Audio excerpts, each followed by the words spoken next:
Hi everyone, my name is Arvind Jagai, and I'm the lead of the Mock Social Media Website project, which has produced the Mock Social Media Website tool.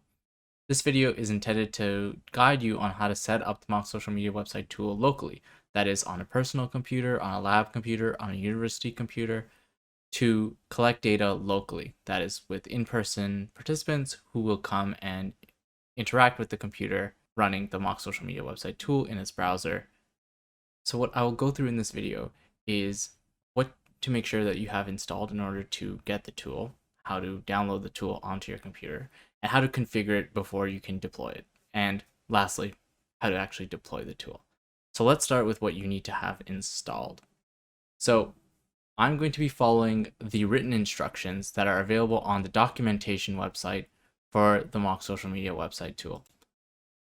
This is the main URL for the documentation website if you would like to follow along. It's docs.studysocial.media. And what I will be pulling from are one of the guides for how to deploy it locally. So if you go to the guide section, you'll see in the panel on the left-hand side, there's all the individual guides that are kind of in sequence of how you would want to read through this documentation. And I do encourage you to go through and read at least the introduction and the overview first. But what this video will focus on is how to deploy the tool locally. So I'll be following these sets of instructions. So there's nothing new that I will really say here that isn't already in the documentation on the website. However, I think for a lot of people, it is helpful to see someone actually go through and set up the tool. And that is what I will be doing here. So the first thing that we need to deploy the tool locally is to have all of our software that we need installed. And I won't go through the actual installing process for a lot of software because it's usually very straightforward. And also there you can find actually guides online that are better than what I would probably tell you here from the actual software companies. But I'll just briefly touch on what the four basic things that you need are. The first is a code editor, but in this tutorial, we'll focus on Visual Studio Code just because it's the most intuitive and widely used, and thus you can find the most support for it as well in case you're having issues. Node.js and npm, and what you can think about Node.js and npm like is Node.js is a way of running JavaScript, which is one of the languages of the internet, you could say, that creates some of the underlying code for websites in terms of the logic and different functions that they can have. Node.js is a way of running that JavaScript locally on your computer as opposed to in a just strictly on the internet in a web browser. And npm is a package manager, and packages are like small little functions or programs that do very specific things.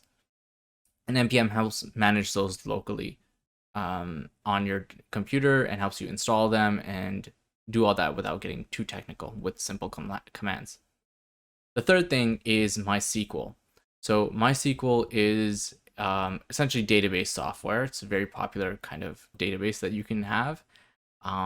And we'll be using a specific version of that, which is 8.0.22. And I'll go through the install process for MySQL alone because I think it can be the most complex part of this, but the installations for others should be fairly straightforward. And the database is where our data will be housed and what the Mock Social Media Website tool will talk to in terms of like, okay, I need this data from the database to show to participants, and the participants has done this, so I want to save that data back to the database. So it's critical software. And then the last thing is Git and Bash. Git is a form of version control software, and that might seem like a scary word or a scary term, distributed version control software. But essentially what it does is helps you keep track of which files you've downloaded and which files have been modified so that they need to be changed in like another version of the software. And it does that without you having to replace every single file all the time. It's amazing software, and Bash is basically a way of interacting with the command line of your computer, like the really raw functions of your computer. I'm very oversimplifying here, but I suspect that if you're watching this tutorial, you might not have any idea what some of these things are. So hopefully this gives you at least like a basis to work off of. Okay, so the first thing I will do is download MySQL, and I've clicked this link here to the MySQL downloads. Sure, I'll accept all cookies, and I'll choose version 8.0.22. Now, the link that is included here is for Windows devices. So you actually go to operating system here and it will only give you Windows and you cannot choose Mac or Linux, but those versions exist. They're just not at this URL. Hopefully this will be updated in the next version of the documentation so that it's much simpler for Mac and Linux users to access. Okay, so what we'll choose is version 8.0.22 here, and you'll have two versions to install here. You can just install the second one, or actually you can just install the first one. Let's go with the first one because either way you end up re-downloading the full amount anyway. So just click download here and it'll ask you to save an exe somewhere. So what I will do is I'll just save this into my downloads folder. It's here, and then I'm going to run it. And I'm going to let my computer make changes to this device. I'm going to let the launcher make changes to this device. And sorry, it just keeps coming onto the other screen. Okay, so I'm going to have like a split window here of the installation and the instructions here, just so you can see exactly what I mean when I'm saying, when I say what to select during the installation, so that you make sure you get it right. Okay, so here we're going to click server only for the setup type because you're not doing any development or you're not a client or anything like that. So we just need the server. So we're going to click next. Okay, you probably won't see this. It's just because I have installed this this software before, so I'm just gonna skip this. Okay. So if you're installing MySQL for the first time, you won't see this page. But if you are if you have installed in the past and uninstalled it like I did, just so I can do this demonstration, then you might have this which asks you to overwrite, in which case I'm going to say, yes, I'm going to overwrite, and says the following products will be installed. Yep, execute. And so now it's installing. Okay, now it is done. So we will click next. Then we'll choose product configuration. We'll just click next because it's the only product we're installing. And now in type and networking, we're going to leave all of this stuff as a default. Okay, so don't touch anything here. In case your defaults differ, they should look like this. And you can pause if need be. Okay, next, you're going to get to the authentication method. Again, keep it on strong password encryption, which is the default. Okay, so now there's going to be a you're going to need to add a password and know this password later for accessing the server, for allowing the mock social media website to access the server. So create a password. You can make sure that it is secure, but at the same time, all this code only exists on your computer. So it's not like anyone would be able to get into it if they, from the internet, unless they had access to your computer. And if they have access to your computer, they can theoretically go through the code, which you will modify later, and just see what password you put in. So this password doesn't mean as much here. I mean, it matters more when you go to deploy the tool online. But choose a password, write it down, remember it. Just know that because everything's just happening on your computer and you have full control over everything that's going on, anyone who has access to your computer could theoretically, watch this video and know what to do to identify your password and or access the database, which I suspect won't be an issue if you're using a secure computer for the sole purposes of data collection. Anywho, so here I'm going to just write password. That's my password in this case. I guess it makes me check. Okay, so what's happened in my case is that I already had this installed and it's got some like leftover kind of settings. So I had to put in the password from my last installation of this, which I had to check. Again, if you're installing this for the first time, you will not see this. But once I go to check, it says, okay, that's good.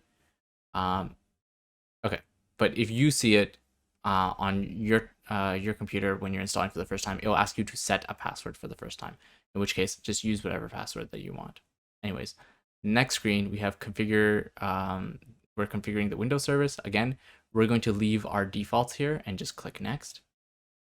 And then it's gonna now it's gonna actually apply the configuration to the the server and pretty much finish the setup of the server. So we're going to click execute here, and it's going to go through and add all the settings that we specified in the earlier setup.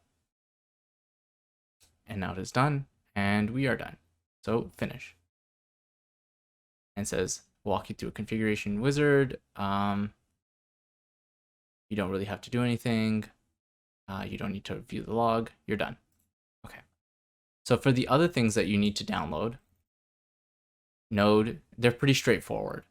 There are some circumstantial kind of instructions here if you have certain window settings which might require you to do some additional steps in installing node.js and npm. And if that is the case, there's some instructions right here for you. But otherwise, install Visual Studio Code, install node.js and npm, and install Git and Bash for your device. Next step, we will be downloading the actual code. And there's two ways of doing this, of which I highly recommend the second way because it'll make everything so much easier later on when you need to update the code. So first is just regularly downloading the code as a zip file, extracting it somewhere, and then opening up that extracted folder, which contains the tool in Visual Studio Code. The second way of going about this is a little bit more complicated because it uses Git, but I highly recommend that you do this because it'll make updating the code easier if like we fix some critical error or something like that in the future, or there's new features that need to be added and are added, and you would like to make use of them easily without starting from scratch again. So I'm going to show both methods. The code is stored on GitHub, which is a website that allows you to host code for software and update it and do the version control stuff using Git, which you just installed. So what I'll do is I'll actually go into my private window and open up GitHub. And so this is what the page looks like. And much of this stuff doesn't really matter to you, but what does matter is this little green button here that says download the code. So you can click this and you have various different options here for how to download the code. If you're using option number 1, which is just downloading the folder, the easiest way, you can click download zip here and it'll give you a zip file that you will extract. So say I have a, here's a zip file, and I would keep the name the same. Please, like, don't change any of the names for the purposes of simplicity in this tutorial, but they don't matter that much. So I can open this and say I can extract this to my desktop and click OK. Now, if I close this, minimize this, and I minimize this, I have two screens, which is why you're seeing like that. But here is the folder on my desktop. And once you click and open this folder, there's a whole bunch of different files in here in folder. There's a backend, there's a front end, and a bunch of other stuff in here. And this is what it should look like. And then you would be ready to proceed to the next step. And for the purposes of loading it up in Visual Studio Code, I'll just show that next step before showing option number 2. So to access this folder in Visual Studio Code, you'll open Visual Studio Code for the first time, and it will look something like this. You'll have tabs at the top, and this is where different files essentially will open, much like browser tabs would open. On the left, you have different panes that can open up that do a variety of different things, like install different extensions, search within your files or folders, and actually explore the different the folders and navigate between files within those folders. And at the bottom, sometimes in this area down here, there will be a terminal. This will all make a lot more sense later. Okay, so what you'll do is click File, Open Folder, and then go to, in this case, my desktop, click the folder, and select folder. And what that will do, it'll give you a do you trust the authors of the files in this folder pop-up. Trust me. And you can also trust all the files in the parent folder. It doesn't really matter. You can say I trust. And now what you have here is essentially a different kind of folder view here. So if I open back up the the Explorer tab and you see all these kind of files here, this is basically the same thing over here, just in a different kind of coder-friendly interface, you can say. So you can close that. And here you can, navigate within folders. You can quickly see everything within a folder, but then if you want to back out, you can back out. And every time you click on a file like this, like the license, it will open the file here in a new tab. You click another one, it will open it here as well. And if you start making edits, it will open multiple tabs, and you can also close tabs whenever you would like. The last thing is that you can open terminals. So what a terminal is essentially a way for you to interface with the computer and run commands. And these commands vary depending on the kind of language that the terminal uses, and you can open terminals in different languages, so to speak. This is oversimplifying, but that's basically what a terminal does. So to do that, you do click terminal and then new terminal here. And so here you are in the terminal, and it says where the terminal is accessing. So it defaults to the folder that you have open, in which case this is the Mock Social Media website main folder. And then what you see on the right here is the kind of terminal that you have open. I have mine defaulted to PowerShell, but it's important to look at what kind of terminal that you have open, because they all use a different kind of language, which don't worry about because we give you the exact commands to put in there. So you can basically open new terminals using this plus button here and the little arrow next to it. So if you just click on the plus button, it will open your default kind of terminal, which for me is PowerShell. But if you use the arrow, you can choose the kind of terminal you would like to open. If you don't have PowerShell installed, which you probably won't if you haven't coded anything on your computer before, you'll probably have command prompt as your default, which is fine. There's nothing wrong with that. And you can tell that you have Git installed if Git Bash shows up over here. And that means we can access Git Bash terminals and open them if we want. So here, I'm just going to click open. And now there's kind of a navigation bar over here for the kinds of terminals that you have open. And you can go between them. You see how they look different? This is the PowerShell one. This is Bash, as in this is what you use to access Git. And you can click between the two and add the code and press enter to execute the code, etc. If you want to close the terminal, you can just click close here. And if you close this one, you'll close the terminals altogether. So now you have kind of a brief idea on how to use Visual Studio Code.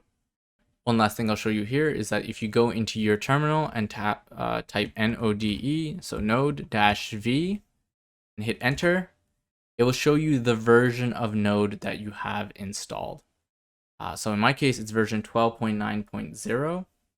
And if we go to the instructions here, they'll say try to install 13.2.0. So when you go to download, they'll have a whole bunch of different options for you. But it doesn't matter that much. This is just kind of if you want everything to run perfectly and know that there's not any sort of like weird thing that's causing issues, then you would try to make sure that you have the right version of it installed anyway. But if you're downloading the latest version, you should be fine. You'll have no functional difference to you or your participants. Because I've been using this for quite a while too. And I did this in PowerShell, but if you go into command prompt and do the same thing, node-v, it will also work as well. So no worries if you don't have PowerShell installed, it will all work the same. So now you know that you have Visual Studio Code installed. We just installed the server. We just checked that we had Git installed, Git Bash right here, and now we checked that we have Node installed as well. So if you chose option 1, you're good to go for the next step now. Now I'm going to show how to download the files using option 2, which in my opinion is the better way to go, but is slightly more complicated. So I'm just going to close this, and I'm going to close this folder by going close folder here. Now, in my case, I'm just going to delete these files I downloaded. It might take a little while to delete, but now I'm going to go through option 2, which is down here, which is cloning the GitHub repository. So again, this is more complicated, but it makes updating so much easier, and you don't have to repeat any setup every single time you update the code. So in this case, you still need everything installed. You need Node, Git, Visual Studio Code, and well, the server. That doesn't matter yet, but you should still have it installed by this point. So what I'm going to do is I'm going to have the instructions on the left side of the screen, or your video in this case, and on the right side, I'll do what the instructions say so that you can get a step-by-step on what needs to be done.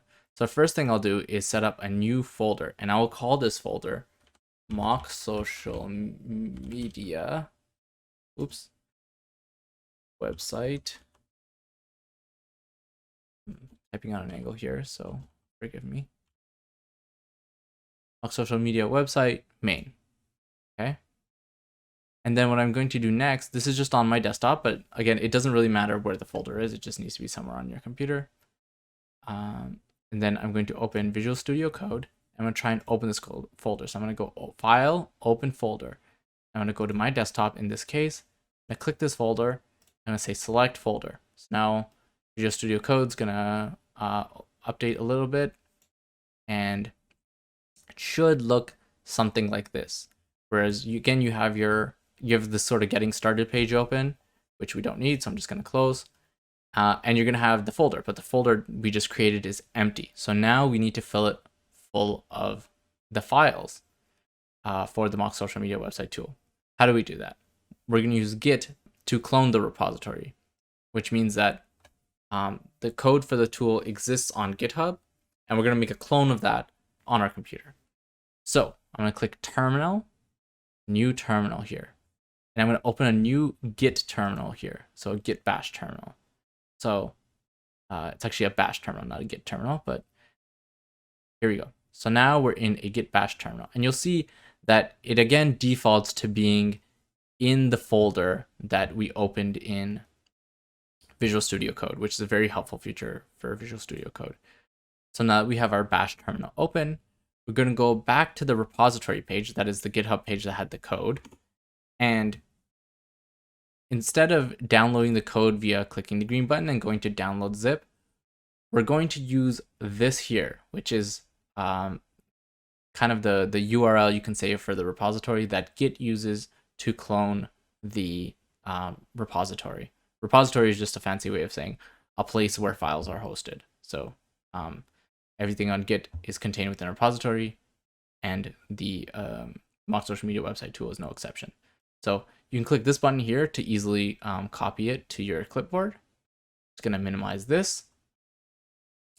And then we can go into our terminal here. You can click to start typing, and all you need to do is type git alone, and then paste the thing you copied from the GitHub repository. And then when you're done, you click enter, and it now starts doing a whole bunch of stuff,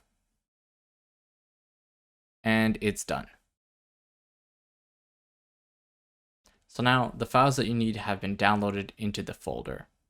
However, it created a folder within the main folder, and we need to be in this folder as opposed to in the mock social media website main folder. So what we'll do is just click File, Open Folder again. This time we're gonna go into this folder. So this is my desktop. And remember, we created this folder. I'm gonna open this desktop, the folder I created on the desktop, and just click the folder that was just made inside by Git. So I'm gonna click, and you'll see that Visual Studio Code will refresh. But now there's no folder in a folder. We're just in the correct folder, which contains all the rest of the files for the tool. Now, whether you used option 1 where you download the zip file or used option 2 where you use Git, you have all the files you need to deploy the tool locally on a computer in the web browser. However, there's still a few more small tweaks we have to make before we can actually do that and deploy it properly in a web browser. So now we can scroll down to the final tweak section, and the first thing we need to do is increase the maximum packet size. What we'll need to do is edit this my.ini file that's in the kind of the MySQL install files. Instead of using Visual Studio Code, we'll use Notepad on Windows. And the best way to do this is to start by opening Notepad as an administrator. So you can go search here and go type Notepad, right click this, run as administrator. We'll ask you, do you want to allow this app to make changes to your device? Yes. and here it's open. From here, you'll open the my.ini file manually. So you'll go right click open, and you'll navigate to the folder. So this is my C drive right now. I'll click through program data, go down to MySQL Server 8.0, and it won't show up here at first because it's not a .txt file. So you just click all files, click my.ini, and then click open. So now you have this text file open, which is gigantic, and somewhere in it, you need to specify the max allowed packet size. So the default for this is 4M, which is 4 megabytes. And this is generally good for most purposes, but if a participant uploads a photo that is larger than 4 megabytes, which might be the case with smartphones nowadays, the server will refuse to take it in, and it can cause other issues. So the max allowed packet is essentially the largest unit of data that can be sent back and forth to the server. In this case, we definitely don't want our data collection to stop because the server can't take a photo in that's taken by a recent smartphone or something like that. So we're going to increase this max allowed packet from 4 megabytes to 20 megabytes. And so near the end of this file, you can scroll up and find max allowed packet right here, 4M. All we'll do is we'll change it from 4 to 20, and then we'll click File, Save. We're done. The 20 is a semi-arbitrary number as well. So if you think your participants will be uploading massive files, you can increase that proportionately, but it will tax your computer's resources accordingly as well. We found that 20 megabytes is kind of a safe amount that has handled everything in our data collection thus far. That's why we recommend it. If you're deploying online, which is not the focus of this video, the larger the packet size you allow, the greater the server costs are as well. So just to note that. Okay, so now we will close this. And the next thing that we need to do is reset the MySQL now that the settings have changed for MySQL. So right now it will be considered for, it will be running using the default settings, which is the 4 megabyte max allowed packet. But now that we've changed the max allowed packet, we need to just restart the MySQL service so that it reflects the changes we just made. So we can, here it says Windows R, but you can also just click here and go run. And you can click run here. Sorry, it keeps popping up on my other screen. And you want to open services.msc. Click OK. It'll open up this. You'll see a whole bunch of different services here. And you want to scroll down until you find MySQL 80 right here. See, it's running. So if it's running right now, it's using the specifications of 4 megabytes for the max allowed packet size. So what we want to do is click this, and we want to just click stop the service. Okay, now it's stopped. So what we'll now want to do is start the services again. And here there's also instructions for how to do this on Mac. Now, our server should be using 20 megabytes as its max allowed packet. So next, we'll create essentially a folder for the database in the backend folder. So here's our main folder, and within it, there's a backend and there's a front end. In the backend, we just open this up. There's all the stuff that kind of handles the server interfacing and talking to the server, sending data back and forth. Within here, we need to create a new folder. You can do this by right-clicking on here and saying new folder. And what that does is it creates a new folder in the backend folder. So I right-clicked on the backend folder, and I'm just going to call this lowercase db. And there, you're done. Now, if you're on Windows, you'll need to do one other thing that's Windows specific, which is to go and edit the packages.json file. So just gonna close this again. See, here's the backend folder. We're gonna open up the backend folder using this arrow here and open up the packages.json file. So within here, you have a whole bunch of different things that are not totally relevant. And what you'll need to do is find the scripts category here. So it says scripts, and there's a line that starts with local dev right here. So it says local dev. And within here, you're going to need to get rid of this bit right here. npm run, just this blue part that's highlighted. npm run clean db and the space and the 2 ampersands and the space after that. So there should be, once you delete this as so, there should be no space or anything between the quote and the next command, which is npm run copy dev config. Okay, and you can save this file by hitting Control S on your keyboard. So if you look at any file that you have open in Visual Studio Code, you'll see this little white dot next to it. That means that you've made changes to this document, but you haven't saved it yet. But after I press Control S to save, it goes away. Next thing we will do is actually link the database and set up the researcher accounts. So still within the backend folder, there's another file called config-development.json. Now I'm going to open that. I'm also just going to close this package.json file just for simplicity. So here you can find a whole bunch of information that you need to specify about the database. So you will never actually see this database because the mock social media website tool itself handles you interfacing with the database, if that makes sense. Like, you don't need to literally go into a database and like extract the numbers out one by one. The tool handles that for you. However, you do need to set up the link between the tool and the database because we're editing the files for the tool right now. So here we're going to give our database a name. So I'm just going to say database because it doesn't really matter to me.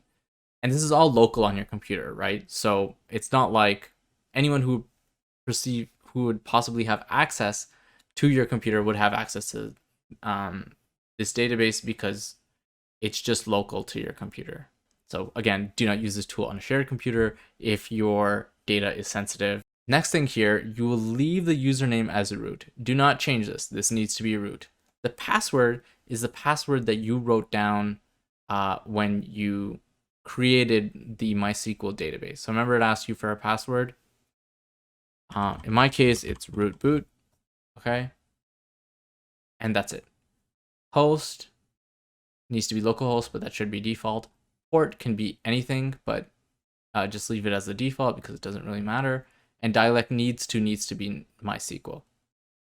So once I've added the password here, just click Control S to save this, and that's done. Now you can add admin credentials here. This is if you want to give different people who have access to the tool, different administrators, so these are researchers, different accounts. So if you create 2 usernames with respective passwords for 2 different researchers, they cannot access and download each other's data unless they know each other's password by looking at this file. You, as like the person setting up the tool, have control over this. And as you edit this, you can add more researcher names later. You can remove them, although the data for them, I think, won't be removed immediately. So you would have to remove it manually first in the tool once it's deployed. But that's something for another tutorial. So you can just give them any sort of username. So here I'll just go Arvin, and then the password I will go your guide. So one other thing that I realized after I went through this process is that I forgot one potential error that you might encounter, and that is if you don't have a secret set up in your config-development.json file. And so a secret is basically just a secret key that links your database with the mock social media website tool. And for this, you can just put anything as your secret. So I'll just put my name again and save this file. It really doesn't matter what the secret is because this is all being deployed locally. And so your main security to your database is just who has access to the computer as opposed to the tool itself, because the code is accessible regardless. But make sure that there's something here or else you might not be able to log in later. The next thing that we will do is install various dependencies. So I'll just close this for now. And what we need to do is now go into both the backend and the front end and make sure that we have everything installed locally, all the different node packages installed locally to support the functions of the tool. And how we'll do that is that we will open terminals for both the backend and the front end. So how we will do this is we will right click this and we'll go open in integrated terminal. And now you see that a terminal has opened, but instead of being at the default URL, default address, it's within the backend folder because I opened it within the backend folder. And so what we can do now is we can enter commands that just execute in the backend folder.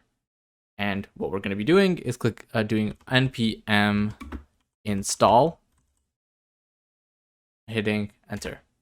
And now what it will do is it will look through the code that we've just downloaded and look through all the different packages that the backend folder needs to have installed to do its job and install them. So that's what it's doing right now. And it gives you a handy dandy download bar here as well. And after this, we will do the same in the front end folder. So actually, while this is going, we can do it in the front end folder as well. So I can right click the front end folder and again, open an integrated terminal. You'll see that actually I still have the other one open. It's still going here. Whereas this one, I can get started on the front end folder as well, which will use the same exact command. So npm install. If you're really paranoid, you can wait for this one to finish.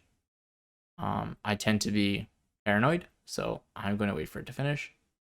And it now says node here instead of PowerShell. Don't worry about it. It's fine. Done. So when you see it returns to giving you your an address for which folder it's in, an option to type, that means it's done.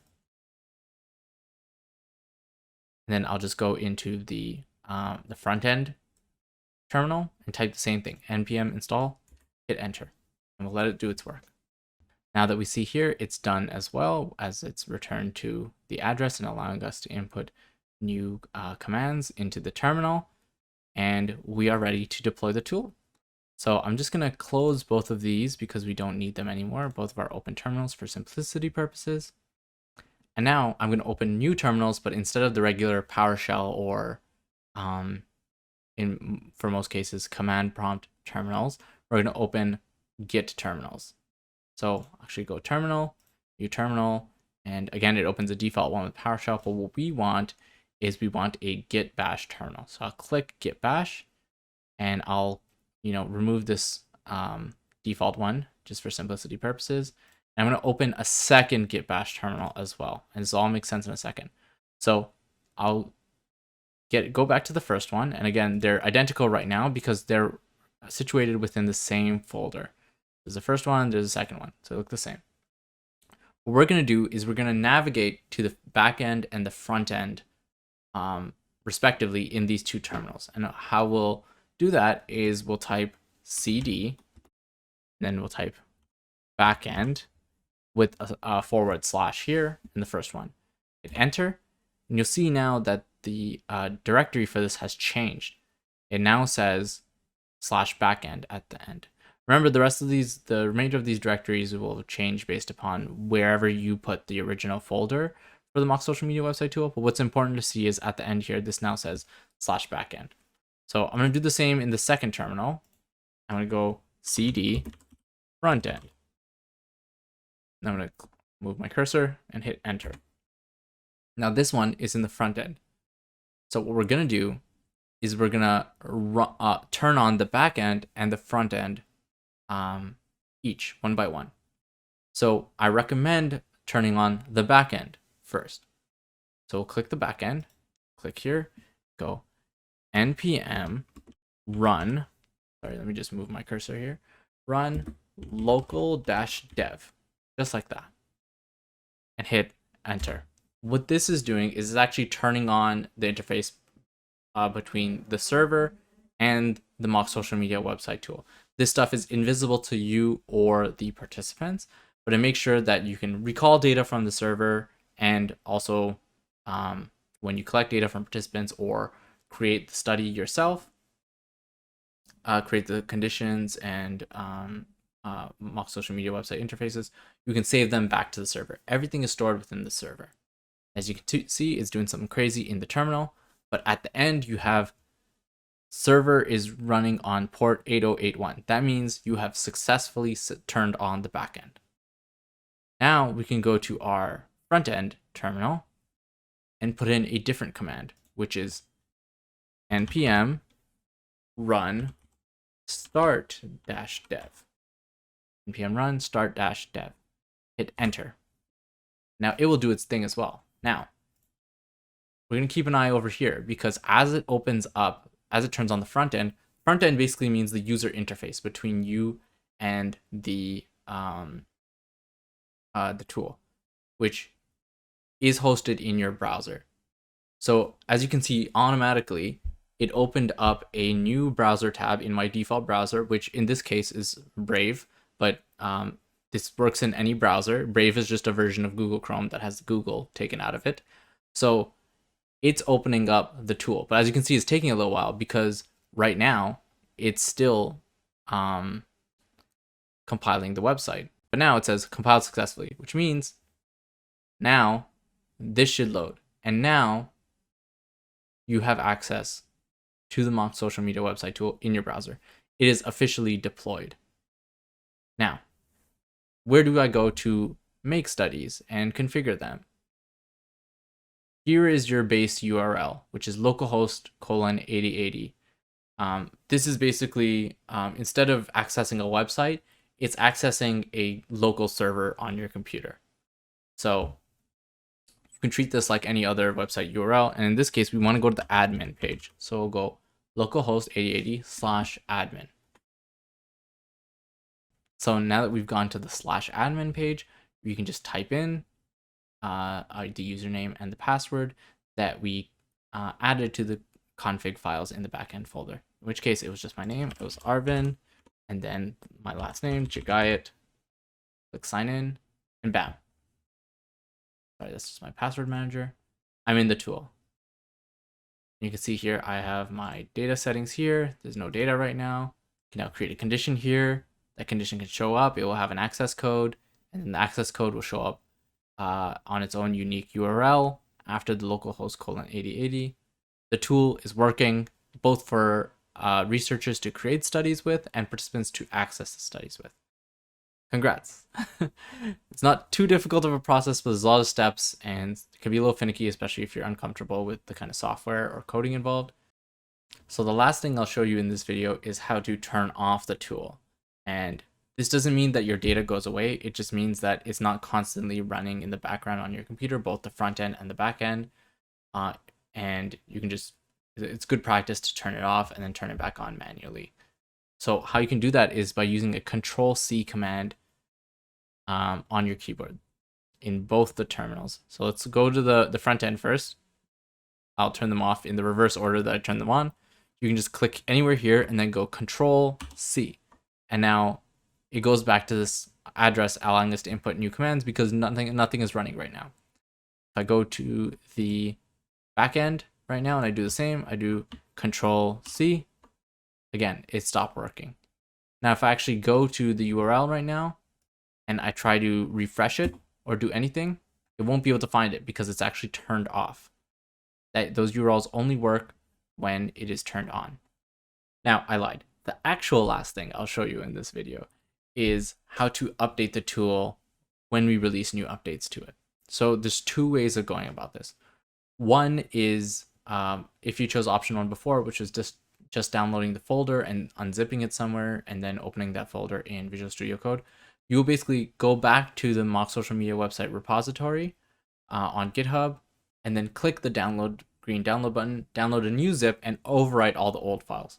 However, when you do this, a lot of those last tweaks and configurations that you made will be lost. So you'll have to go back through the instructions and reconfigure all those things in the code. Give new passwords, new user admin credentials. You'll have to create the DB folder maybe again. There's a much easier way to do this. And that easier way is to use git pull, which is part of also why we installed GitHub in the first place. So I'm just going to close these existing terminals that I have. I'm just going to go terminal, new terminal. And I'm going to go down here and open a Git Bash terminal because that's actually what I want. So I will close this original PowerShell terminal. And you'll see that it's in the main directory right here. It's not in the backend folder. It's not in the frontend folder. And what we will do is we'll use this command, which is git pull, and paste it here. So the first command we used to actually download the code for the mock social media website tool was git clone. It just copied what was already there. But in this case, we do have something already on our computer, and we just want to pull whatever's new and updated. So you're not like re-downloading all the files, and you're making sure that everything that has changed will change. And this will help preserve all those elements that you tweaked in case things still don't work. Like say some of those original files that you tweaked were modified, I would go through and redo the configuration steps.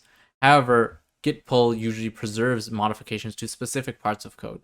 So if you had your admin credentials and stuff like that already in there, they will not change. They will remain the same. So we'll do git pull, and in my case, because I just recently downloaded the code via git clone, and I have not pushed any new updates to the tool in the time that I downloaded that and I'm now pulling, there will be no updates for me to download, but I will demonstrate it regardless. So I'll go git pull, click enter, and it says already up to date in my case. If it wasn't up to date, it will show you a list of what was updated. And yeah, highly encourage you to use the latest version of the code wherever possible. So if you're starting a new study, always git pull the new version of the tool, because it could fix bugs, it can make things a little easier in terms of the user interface side of things, all kinds of stuff, and we'll be constantly updating the tool. So that's it. Now you've learned how to deploy the tool locally for all kinds of in-person research needs. I hope this video tutorial was helpful. Again, I tried to keep the written instructions on screen at all times as well, just for your reference. And I sincerely hope that this research tool is helpful for your research. I want to see all the cool research you do using it. So please give me a shout. Tell me what you're working on so I can also advertise it on the website and let people know that's going on.